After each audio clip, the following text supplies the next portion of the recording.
So the agenda for this evening is first I will provide an introduction on Migraine Canada. I'll then introduce our two presenters. They'll present on Canadian disability benefits. And at the end of this evening, we will jump to the questions. So Migraine Canada is a federally registered charity to support the nearly 5 million Canadians who live with migraine and other headache disorders. Our mission is to improve their lives through our 5 pillars, which are advocacy, awareness, education, research, and support. And please register for our remaining Q4 webinar.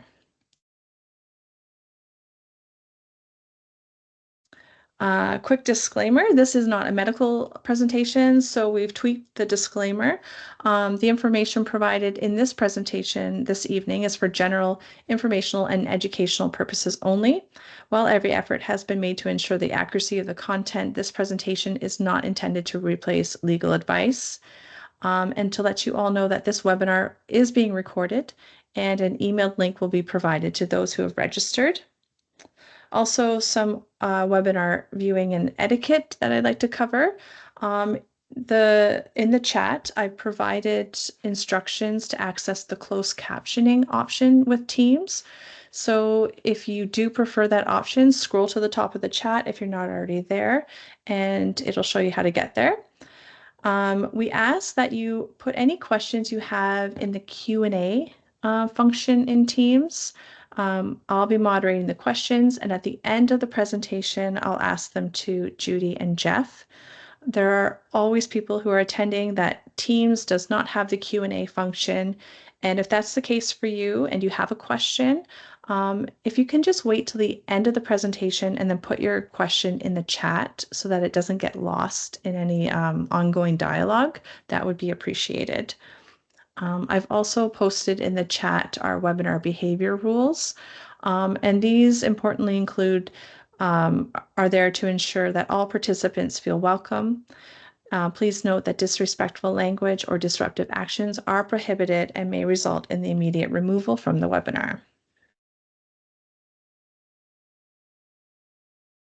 All right, so now to introduce Judy and Geoff. First up is Geoff Hume, an LSO paralegal and advocate.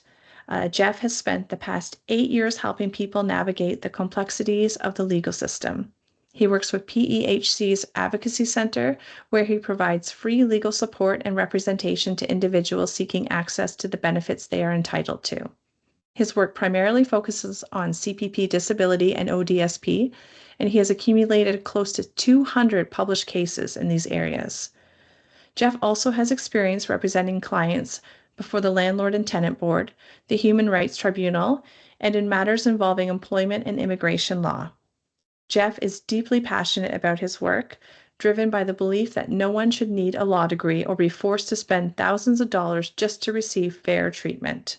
He has worked with many individuals who simply needed someone to listen, explain the process clearly, and advocate on their behalf. And that's what continues to inspire his commitment to this field. Outside of his professional life, Geoff is a father and a partner. He enjoys unwinding by playing musical instruments and painting models, activities that help him slow down and recharge after long days of advocacy. And we also have Judy Clark joining us, LSO paralegal, advocate, and notary public. Judy is a licensed paralegal and notary public working in the advocacy department at PEHC. For over 5 years, she's been dedicated to helping individuals and families access disability benefits and other vital supports they are entitled to. Her work focuses on assisting some of the most vulnerable members of the community, guiding them through systems that can often feel confusing and overwhelming. Judy is passionate about making a meaningful impact in the lives of her clients. For her, the most rewarding part of the job is getting to share the news of a successful outcome. It's those moments that give her work purpose and fulfillment. Outside of Judy's professional role, she's a mom and a partner, and she shares her home with her mischievous and lovable boxer, Harvey. She treasures time spent with her family and finds joy in the small, lighthearted moments that help her recharge and stay grounded in the work she loves. And with that, I'm going to stop sharing my screen and turn it over to Judy and Geoff. Thank you very much for the warm welcome, and welcome everybody. Thank you for coming to join us this evening. So, because we practice disability law in Ontario, if you have provincial specific disability questions, we may not be able to answer those. However, we are covering three disability benefits that are available in any province across Canada tonight. So there's a lot of good information. So without further ado, I'm going to jump right in. Hopefully this will work and I can share my screen.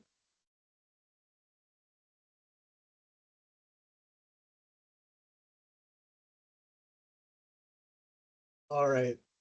Are we working, Kaylee? Okay, yes, I think it's working. Just let us know in the chat if you can't see it, but I can see it. I think we're good to go. Perfect. We got a thumbs up. We're good. All right. There are four main disability benefits we're going to talk about tonight. We're only going to briefly touch on ODSP because looking at the chat, it's not going to apply to a lot of people on the presentation tonight. But generally, short-term disability benefits would be covered across Canada by EI sickness benefits. So with those, you have coverage to replace lost wages for up to 15 weeks. And you can transition to regular EI for up to 26 weeks currently, earning about $573 per week on average. ODSP and if you're not from Ontario, your provincial disability support program would be meant for people that are going to be that are suffering from their affliction for more than a year, but not necessarily indefinitely. The max for Ontario right now is about $1,400 a month for individuals, up to $2,000 a month for couples. Canada Pension Plan Disability is probably the most well-known of the disability benefits we're going to be talking about tonight. It's also one of the most difficult to get. It's meant for people who are not ever going to recover from their conditions. Chronic conditions such as migraine would qualify for CPP disability. But indefinite duration is kind of the cornerstone on this one. Average is about $1,600 a month. For individuals, there's no bonuses or benefits for families or family units. And finally, we're going to talk about the disability tax credit, which isn't an income replacement or assistance, but it does give a lot of benefits, including, as of right now, it is the way to qualify for the new Canada Disability Benefit, the CDB, that is just recent within the past year.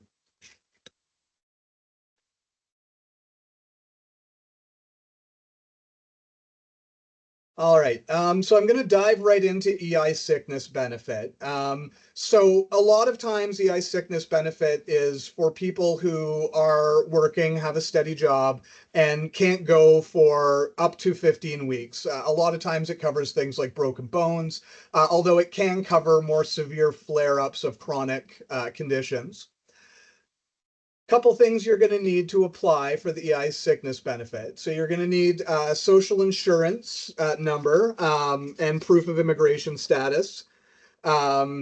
If you are here in Canada on a work permit, proof of that work permit is acceptable as well. You will need your mother's maiden name. If you want direct deposit, you will need your banking information.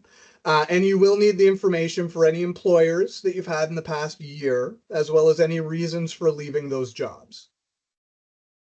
The final thing you will need is you need your doctor to complete a medical certificate. It's available on Service Canada's website. You can apply online at canada.ca or in person at any Service Canada location. And there are a list of Service Canada locations right on their website if you Google Service Canada. So this is what the EI medical certificate looks like. It's pretty short, pretty easy to fill out.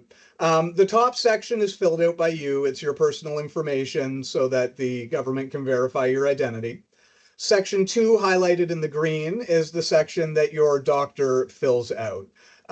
So for most disability conditions, it's going to be under the incapacity, so the second two date boxes at the bottom there.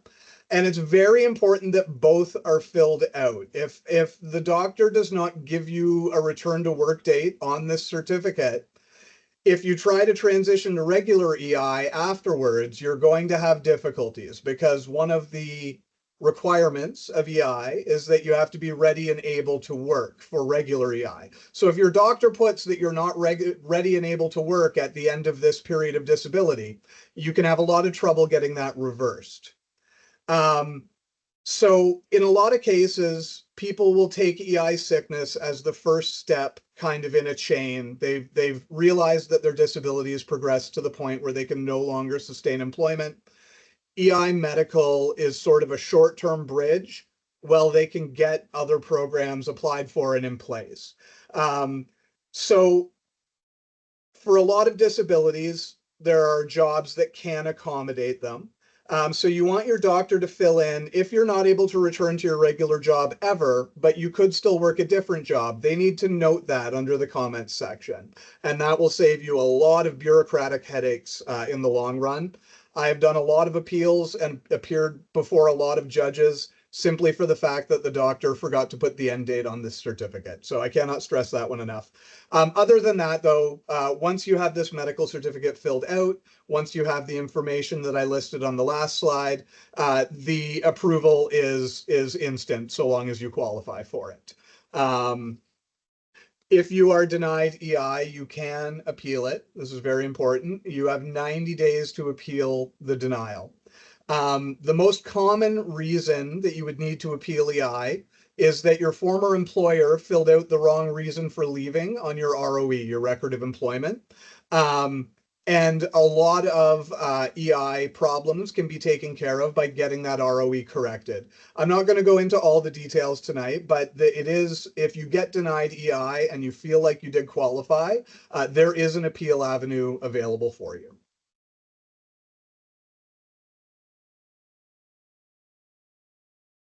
So yes, as I said, if you're denied, your appeal route is through what's called the Social Securities Tribunal of Canada. It's essentially an arm of the court. Your first step is filing what's called a request for reconsideration, which is fancy lawyer speak for you ask them to take another look at it. You have to do that first before you can file the actual appeal. So you ask them to take a second look at it. They still say no. Then you would file an appeal with the Social Security Tribunal. And that may result in a hearing. So you may have to go explain your position to a judge. I know that can sound intimidating, but they are very accommodating, very personable people, as I can attest to from experience. Now, if you claim EI and you did not qualify for it, some of the information was perhaps wrong, something like that, and the government charges you what's called an overpayment. They say you need to give some benefits back. You cannot appeal that. The only way to get that overturned is through your member of parliament, your federal member of parliament. That's the only avenue that you have to possibly get that reconsidered. So very important when you're filling out forms for Service Canada, please make sure the information is as accurate as you have, because consequences can be difficult to get rid of if not. All right. So I'm going to talk a little bit about Ontario Disability Support Program, or ODSP. Again, this is just a provincial benefit for those who are from Ontario. Some of the rules or applications could apply to other provinces as well. So to meet the test of law, of course, you have to have substantial physical or mental impairment that is expected to last 1 year or more. It has to have an impairment in your ADL, so your activities of daily living, or within the community, or within the workplace, one of the three, and generally they overlap each other. ODSPs currently exist for people too disabled to work for 1 year or more, but that may recover within time and treatment. So you may only need ODSP for a year, maybe 2 years, and that's okay. That's what it's there for. ODSP captures a greater number of Ontarians, but there's little to no flexibility interpreting the application. So before you can even apply for ODSP, you do have to do a financial screen. You must have less than $40,000 in assets as an individual, or 50,000 assets for a family. You can own a home, you can own a car, but if you have available $40,000 in funds to you, 40,000 plus, then you will not financially qualify. Your partner or spouse's income will impact you and your eligibility. If your partner makes makes greater than $40,000 a year, you will not qualify for ODSP. You must report all of your income. You are allowed to work while you're on ODSP, but you must report all of that income. And you must complete financial paperwork annually. So you are obligated to disclose all of your bank accounts, all of your financial investments, whatever the case is, you must disclose that. And there is medical reviews periodically. So we do have clients who are approved for 2 years. They come up with a medical review. Doctor then confirms whether or not the conditions are to remain the same, become worse, or become better, which then determines your qualifications. So part of the application, there's two parts. One part is your doctor fills out, which some doctors will sit down with their clients and go over it, which is great. The other portion is called a self-report, and this is for you to fill out. It's not required, but we do strongly recommend that you do submit one. It's your chance to tell the government about your conditions and the challenges you face entirely in your own words. You know, if you have depression, how does that affect you on a daily basis? If you have migraines, how often do you have migraines? What's the severity of those? You know, and we ask that you do not exaggerate your symptoms. It's easy to get caught up, I suppose, in a lie, but definitely be accurate. So if you know you find that you are vomiting because of your migraines, put that and the frequency of how often you experience that in a week time. There is help through community agencies. We're one of them here in London, Ontario. There is other agencies such as Legal Aid Ontario that will also provide assistance in completing the documents that you require. And due to the difference in policies between the provinces, we don't know what agencies are available outside of the province of Ontario. Again, though, most of this presentation will be federal, so stay tuned, and we're going to get back to benefits that apply to everyone in here as well. So as I said, this is not a requirement, but we do strongly recommend it. This is part of the self-report for the ODSP application, where you would put exactly how you feel on a daily basis, what your impairments include. Next page. You know, do include your education, do include your background of your work history, your struggles as a student, perhaps you had an IEP or you had accommodations. Any assisted devices, that's a big thing that we do get stumped on with clients. We forget what an assistive device is. The grab bar in the shower, you know, the white noise machine could be an assistive device that you rely on, that's an absolute in your life. So include all of those as well on your application. And then, so basically this is just, with any disability benefit, the more you can prove, the more likely you are to get granted. So if you have access to medical reports that elaborate on your condition, absolutely it is a good idea to include those with your application. Did you want to skim over the doctor's portion or do you want to go through it? I will do a very brief of the doctor's portion that they're going to complete for you. Okay. And there are a lot of similarities between the Ontario process and other provinces. They won't be exactly the same, but it will be the same in theory. So the doctor's portion, which is called the health status report or HSR, it is mandatory. The government relies on healthcare providers to fill out documents accurately, and it's crucial to being granted. Your doctors, not if they're not filling it out properly, then you may not be eligible. And Geoff and I have seen a number of HSRs that we've had to ask the doctors to make corrections. It happens. Doctors are busy.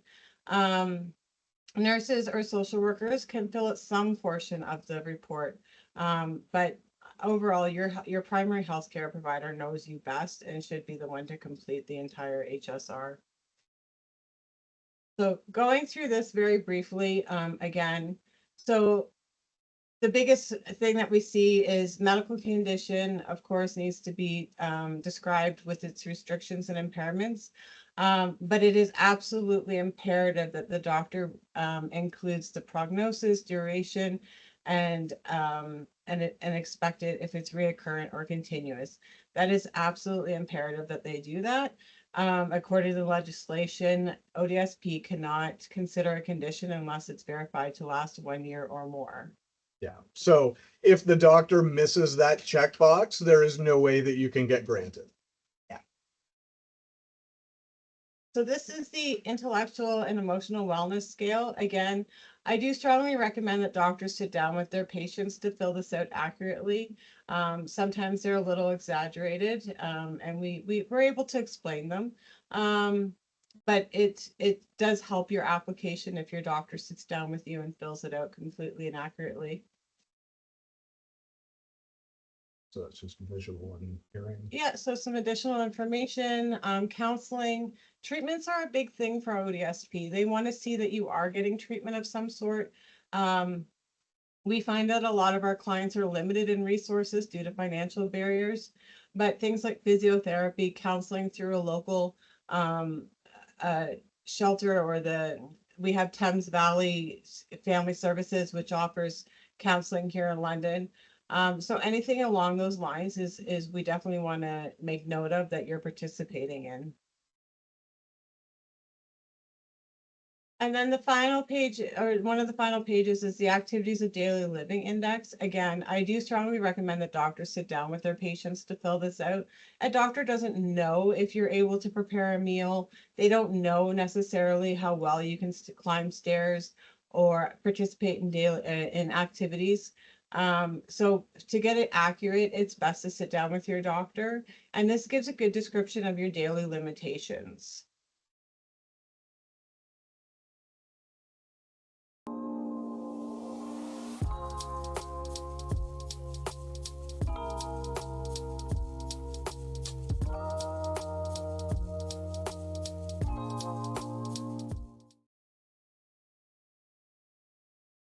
We also find that the majority of Ontario disability applications are denied. Again, this is going to vary from province to province. But in Ontario, we find that there's no consistency in their decision making. We've seen applications granted on conditions that may not have been as severe as other ones where they were denied. So from almost 10 years of doing this, there's no rhyme or reason. Federally, the Canada Pension Plan benefits seem to make a little more sense in terms of who can get them and who doesn't, but even then, not always. With Ontario, and I'm sure it's the same in most provinces, there is an appeal route if you're denied provincial disability benefits. Generally speaking, the deadlines are going to be 30 days to appeal that. So if you get a denial, make sure you talk to somebody right away to find out what your rights are, what your time limits are. Some cases, time limits are hard and firm. In some cases, these time limits can be flexible. It depends on the benefit, and it depends on ultimately the person making the decision, if I'm being honest. So the point of this is that your appeal window can close if you do nothing. So definitely, if you get a denial, do not sit on it. As well, the government of Ontario does not independently collect medical reports. I'm not sure about all the other provinces. I don't believe that they do either, which means that the person making the decision on your application only knows what you or your doctor put in front of them. So if you're not including those reports, that may be a reason why your application is denied, because they want evidence to corroborate. In Ontario, if you have to appeal your disability denial all the way to the end of the line, it can take up to 12 months. And that's recently gone down. It used to be much longer than that, but they finally are getting through some of the COVID backlog. So moving on to Canada Pension Plan Disability. So when we were talking about ODSP, Judy talked about the financial requirements. For CPP, there's no financial screening. So whether you have $5 in the bank account, whether you have $5 million in the bank account, or whether you don't have a bank account at all, you can still qualify for CPP. What you do have to do to qualify for CPP, however, is have paid in to the Canada Pension Plan. You do that either by working or if you're self-employed by paying it through your taxes annually. If you are still working when you apply for Canada Pension Plan Disability, the chances are good that you will be denied. As I alluded to at the beginning of this presentation, the test of law for Canada Pension Plan Disability is that you cannot pursue any substantially gainful employment and you're never going to recover from that. So I'll get into a bit more detail about what that means in a moment. But if you are still working, it will be used against you and it will be very difficult to qualify. Now, I'm not telling you to go quit your job. That's not my advice here, but I just want to let you know kind of where you are depending on what you're looking for. The process is very similar to ODSP. So there's an application form that's a self-report. With CPP, this one's not optional. This one you have to fill out. And then there is a medical report as well, or a doctor's portion. So both are mandatory for this. The questions for Canada Pension Plan Disability are a lot more in depth. Your self-report is 19 pages. I'm not going to go through all the pages today, but there are a lot of checkmark scales similar to the ones that Judy was just talking about, except they go really deep into every aspect of your life. So there's a checkmark scale for mobility, a checkmark scale for cognitive or attentional, probably 5 or 6 different categories throughout there. The more information you can give, though, the quicker Service Canada will make its decision. And again, I don't like giving tons of personal information to anyone, especially the government. However, the more you do give, the better your odds. One thing I can say from advice as well, whatever you're applying to, whether it's federally, provincially, keep a copy, keep some sort of proof that you sent it. If you're mailing your application in, get it with tracking or get a receipt from the post office to show that you mailed it. Nothing is worse than having an application that gets lost in the mail, lost in the processing room. If you can't prove what you had and when you sent it, you may well have to start again from scratch. So always keep a copy, always keep your receipts. With Canada Pension Plan Disability, your spouse partner income does not affect eligibility, so they can make any amount. So the federal definition of disability, again, this is the most stringent legal definition of disability, but it's a condition that is severe and prolonged. And what severe means, it's any type of mental, physical, or cognitive disability that regularly stops you from doing any type of substantially gainful work. Now, every word in that is important. For any law nerds in the crowd, you'll get this. We sometimes do hearings to argue over the placement of commas. So regularly is a very key word there. If you can work 6 days a week, that 7th day a week you're bedridden and you don't get to predict what day you're bedridden, that is not regularly. Again, in that scenario, it's going to be harder to get approved, but not impossible.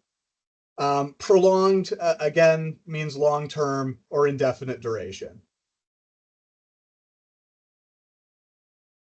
From experience, when you have to appeal denials of these benefits, the Canada Pension Plan Disability gives your legal representative a lot more leeway to discuss conditions and evidence.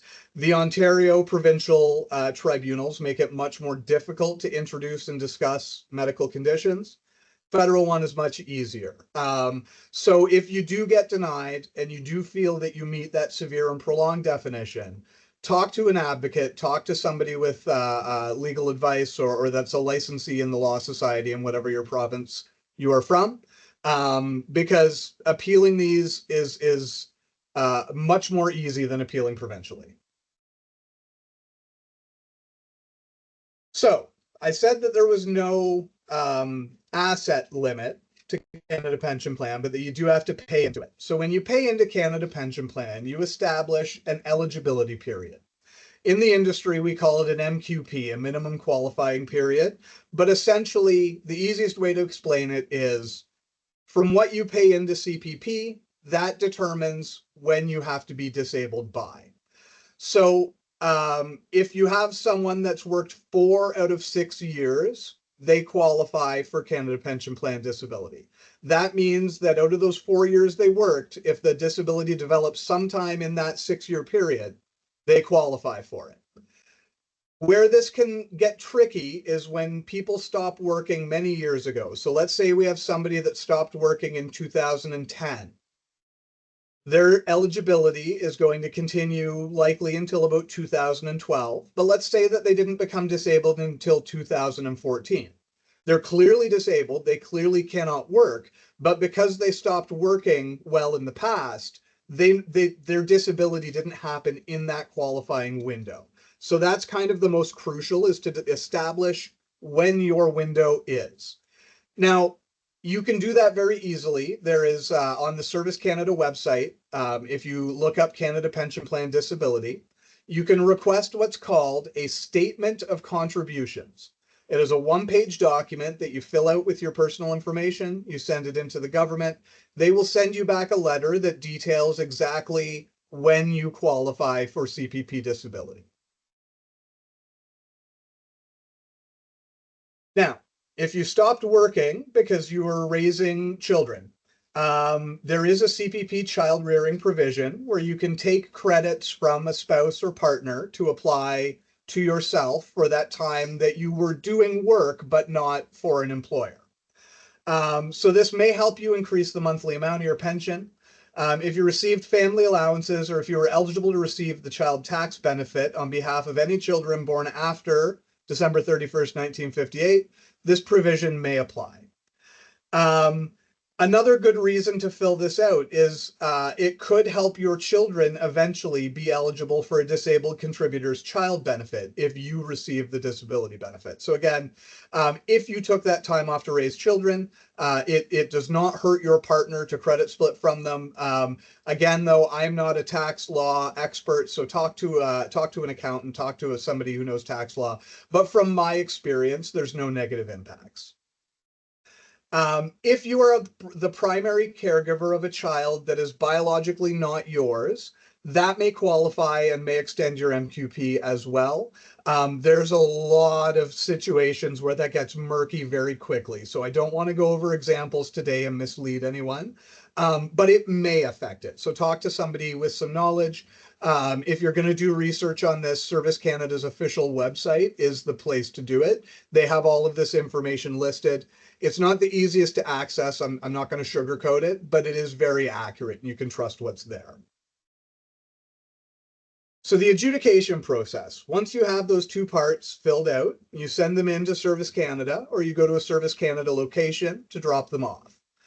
Until they receive both portions, it's not considered complete. So if your doctor sends in their portion and yours gets lost in the mail, your application goes to limbo. So that's why I say always keep your receipts, always keep a copy of everything in case you need it. Unlike provincial benefits, Service Canada will request medical evidence and information from your doctor. They will bear the burden of paying for those reports, collecting those reports. And they may ask clarifying questions of your healthcare provider as well. Making a decision takes a long time. The federal government has always been a little slow, and I don't mean that as an insult, but just there's a lot to deal with. So the adjudication can take anywhere from 90 to 120 days. It can potentially take half a year to get a decision once you've submitted something. If they reach out to your doctor for more information and your doctor ignores them, it could potentially be longer. So let your doctor know when you're applying. They may reach out to you for medical records. They may reach out to you with questions. If you are denied because the government doesn't feel your conditions are sufficient, if they don't feel that they're severe and prolonged, you can appeal that. And that's kind of my bread and butter. That's what I do. However, if you are denied because you didn't contribute enough, you don't have an MQP window, those cannot be appealed. The numbers are kind of either it is or it isn't. There's no room for argument on that one. However, the definition of severe and prolonged is very much up for discussion. So if your application is denied, you'll get a letter in the mail, usually 3 or 4 pages, explaining exactly why you're denied. What it amounts to is, we don't believe that your condition is severe enough, is essentially what they will say. Once you get that letter, you have 90 days to file a request for reconsideration to Service Canada. For anyone here joining from a remote location, if you have to mail this in, that 90-day deadline includes mailing time. So make sure that you have your paperwork in the mail a couple of weeks early, especially if you're living in a remote community. The decision on your reconsideration can again take an additional 90 to 120 days. So it can take another 6 months to get this adjudicated. If you have a representative, somebody like Judy or I in your corner, they will not receive a copy of the decision letters generally. So make sure if you have a legal representative, keep them aware of any letters that you're getting concerning any benefits that you're trying to get. If you're denied a second time on that request for reconsideration, you can file a notice of appeal with the Social Security Tribunal of Canada within 90 days. So this will result in a hearing where you or your legal representative go before the judge and tell your story and attempt to prove that you meet the definition of severe and prolonged. These hearings can take 12 to 18 months to be scheduled. Now, I sit on the steering committee for the Social Security Tribunal, so full disclosure, I'm part of the process. The Social Security Tribunal is trying to make itself more accessible to people that don't have or can't afford legal representation. If you want to go through this process by yourself, you will be assigned what's called an appeal navigator. This is not a lawyer or paralegal, but this is somebody who knows the appeal process and knows what is required to be successful and will help you through that. So they can answer questions about things like, what should you say to the judge? What should you not say to the judge? What evidence could be helpful? What evidence won't be helpful? Again, always get a legal representative if there's one within your price range in your area. I wish everybody had access to free legal representation. That is the dream. But until that day, consult to who you can. If you don't have somebody, though, you still can appeal this process, and it is much less scary than you're perhaps imagining. If you do have to go to the hearing, you do have to speak to the judge. There is not going to be anyone from the government there to oppose you. It's just you and the judge. Okay, so I noticed there's a lot of questions about the disability tax credit, so I will do my best to answer them as I explain what it is and how to get it and who qualifies. So it is up to $5,000 per year claimed on your tax returns. And you're eligible for a disability savings account, which the government does match. And federal government uses this as basis for many other disability benefits, including the new Canadian Disability Benefit, which is the $200 a month that has just been issued. There is no financial or income stipulations or requirements. Anybody with a disability can apply. And you are given a certificate at the end of it all that determines that you qualify for disability tax credit. But it must be filled out, of course, by a physician or a nurse practitioner. So, who qualifies and how do you qualify? So, here in Ontario, it is an application. It's an application across Canada. But here in Ontario, the fee is usually $150 that doctors are charging to fill this document out. It is a small amount of money to pay. It is tax deductible as it's a medical expense. So keep those receipts. And if you do qualify, the benefit will well surpass the $150 fee. So you must be markedly restricted. Limited presents 90% of the time. And you're unable to complete without assistance or take an inordinate amount of time to complete one of the following. So vision, speaking, hearing, walking, eliminating, so using the washroom, feeding, dressing, or using mental functions. What does that mean in plain English? So if it takes you longer to complete a task than a regular person, then you most likely qualify. If it's caused by your impairment. So those with migraines, obviously you're taking medication. You are experienced, off the top of my head, maybe getting dressed in the morning takes you longer if you're having a migraine and you're in the dark and you're limiting the light and the sound, right? Those are all taking you an inordinate amount of time, so therefore you would qualify for the disability tax credit. People with ADHD qualify for a disability tax credit. So it is definitely something that I encourage most people to apply for. If you are already in receipt of some sort of a disability income, whether it's ODSP, CPPD, then I would strongly recommend that you apply for disability tax credit. So the other thing to be aware of is that it goes back to the date of diagnosis or 10 years, whichever one comes first. And the government will reassess your income taxes for each of the years that you qualify for the disability tax credit. Generally, once you're approved for 5 years, and then you're asked to basically recertify that you still qualify. So if you are denied, and it does happen, we do see clients that are denied. Generally speaking, we've noticed that it's because the government's looking for more information. So if you are denied, you can ask for a reconsideration within those 30 days of receiving the letter. And of course, reconsiderations take the 90 to 120 days. Last I checked on Canada.ca website,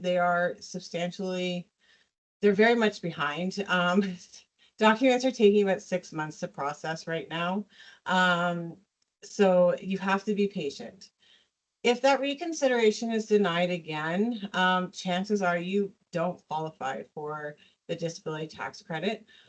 What we do recommend, though, when you are submitting that reconsideration is send in any reports you do have. If you've seen a migraine specialist, you're taking medications, all of that stuff, send it as proof. Of course, send it as a copy, keep the originals for yourself.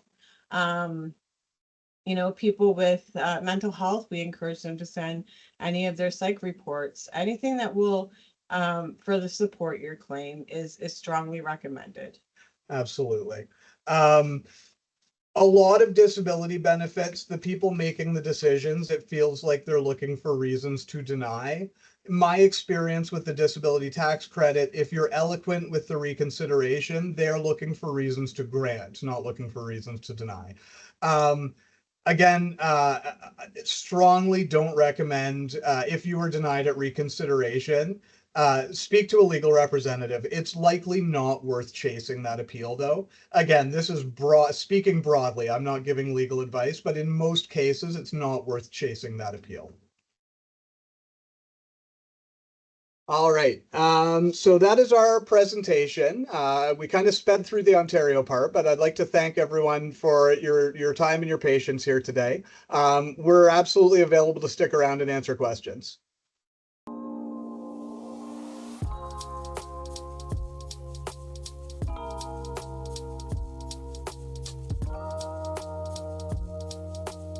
We did receive a lot of questions, like we do with all of our webinars. Before we do move on to the Q&A, everyone, I just want to quickly say that we hope you found this webinar valuable and informative. There was a lot of information presented. And if you'd like to support Migraine Canada and help us continue offering resources like this, we invite you to make a donation. On the screen is a QR code, or you can visit migrainecanada.org to make a donation. As a not-for-profit charity, we do rely on contributions to fund essential programs, including these webinars, and every donation makes a difference. So now onto the Q&A. I know that there were some questions in the chat as well, but I'm going to start off in the Q&A. So before your presentation started, there was one person who had asked, if I am self-employed and don't pay into employment benefits, does this affect my ability to apply for disability benefits? So it sounds like, at least for CPP. Yes, it does. For CPP specifically, absolutely. The good news is for people that are self-employed that weren't paying the CPP premiums, You can go back on previous year's tax returns and update them and make those contributions. And I've had some clients where we've had to do that because their disability happened outside of their window. They were self-employed, so they went back and made those contributions to reset their eligibility. But for Canada Pension Plan Disability and for EI, yes, but, you know, those paying those premiums will make a difference, unfortunately. Thank you, Geoff. The next question, and again, this was posted, you discussed it further during your presentation, but if you can clarify, someone is asking, I haven't been able to work for 3 years with the severity of my migraine. What are my disability options if I won't be able to return to my career? So I would strongly suggest that CPP disability would be the right benefit, as well as disability tax credit. You want to go after those two. That's going to get you if you're successful, the disability benefit is about $1,600 a month, plus the CDB would be about $200 a month, plus the benefits from the disability tax credit.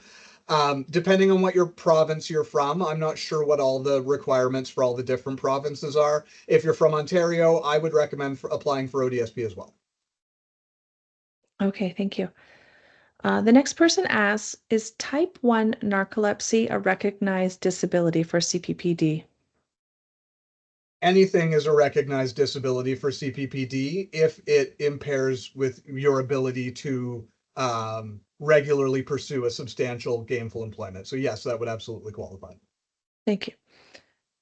Next, my adult child lives at home, they're 21, and wants to apply for ODSP. At what age does parental income and assets stop impacting my child's financial eligibility? It's 18. Once your child's 18, they can qualify for ODSP, and the parent's income doesn't affect their eligibility. Okay, Now, great. so if you are charging your child rent, that may affect the amount they can receive as well. If you're not charging them rent, they would not receive the shelter portion for ODSP. Again, it can be very different for every scenario, but just to add on to what Judy said, because she's absolutely right, it is 18, they can qualify on their own. Okay. Um, the next person has migraine and has had episodes for 6 years, but is only under the care of their family doctor. They haven't been able to be referred to a neurologist to officially diagnose their migraine. Um, can the doctor complete the forms without having provided an official diagnosis? Yes, so doctors can fill out forms with a query for whatever the condition is. So a lot of times we will see diagnosis, knee pain, query meniscal tear, or query osteoarthritis.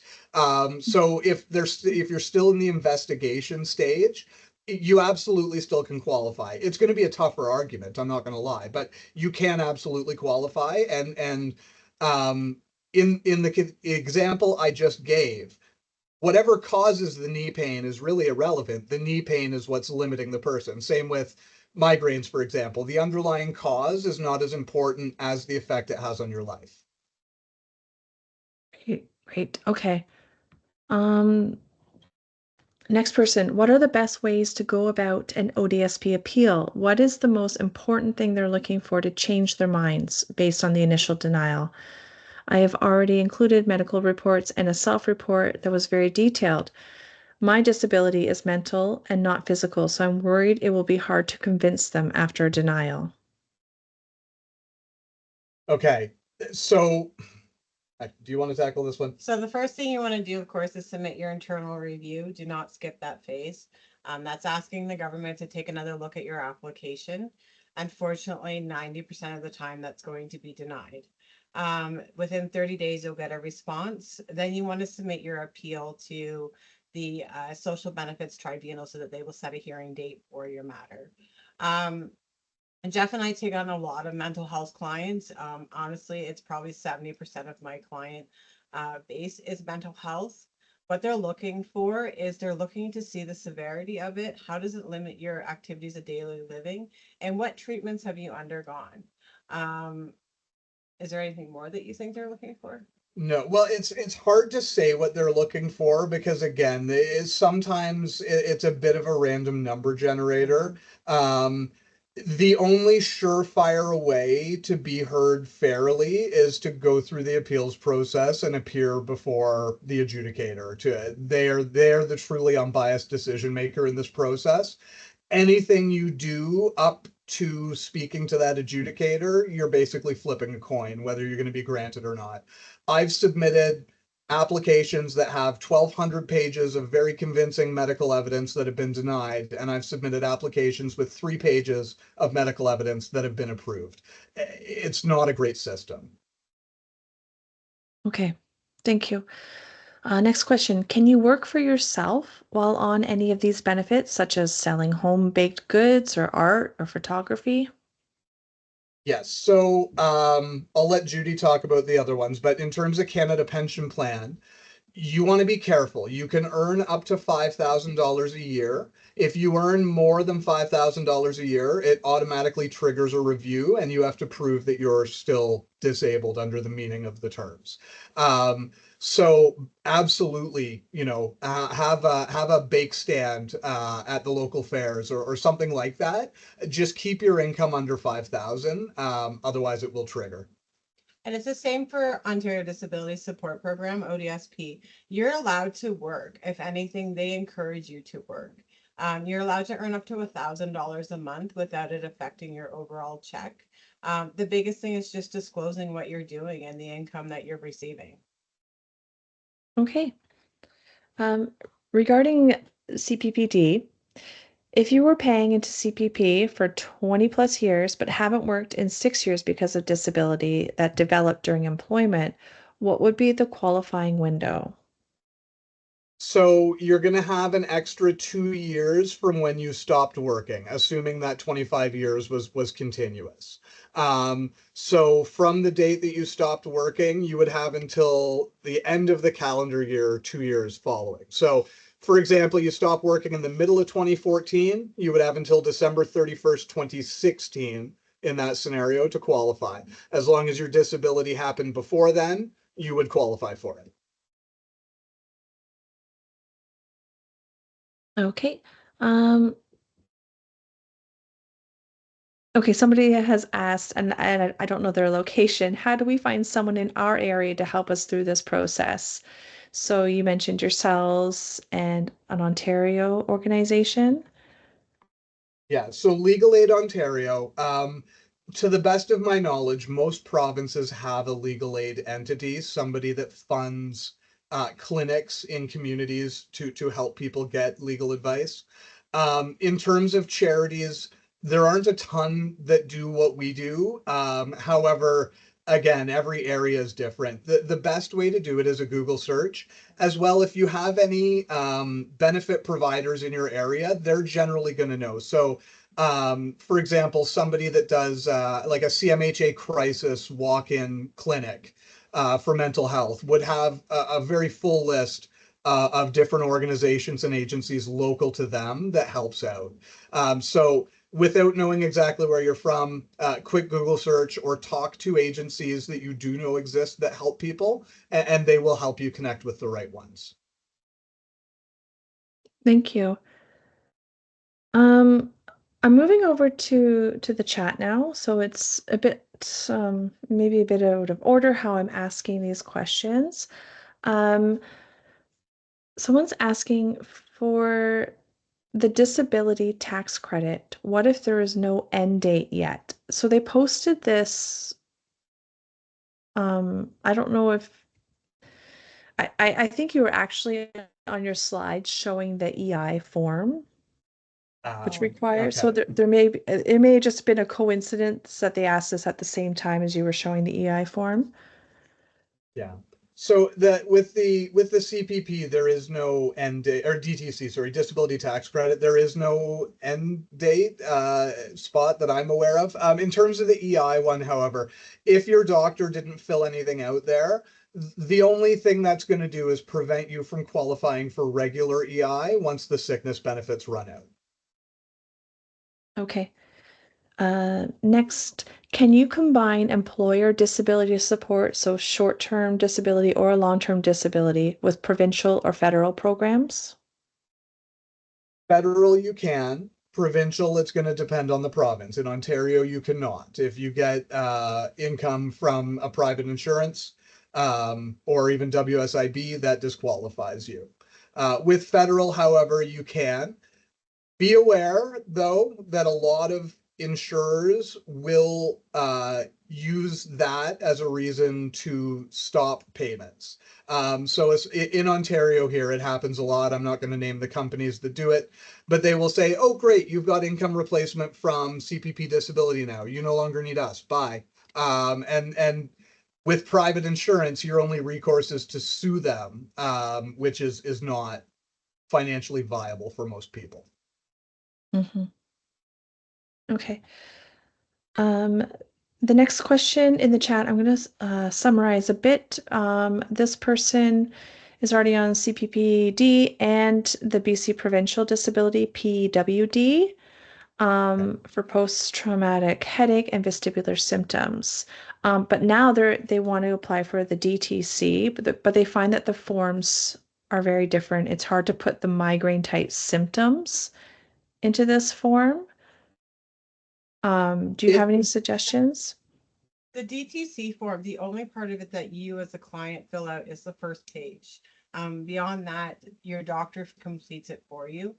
There's parts in it for your impairments, your limitations as far as activities of daily living, medications, treatments, but your doctor completes all of that for you. You don't have to do any part of that. Okay, thank you. Okay, next question. Why are employer long-term disability programs able to end disability benefits when you reach age 65?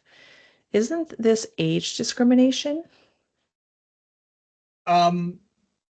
Morally, yes, I agree with you. From a legal lens, not so much, because Canada Pension Plan retirement benefits kick in at 65.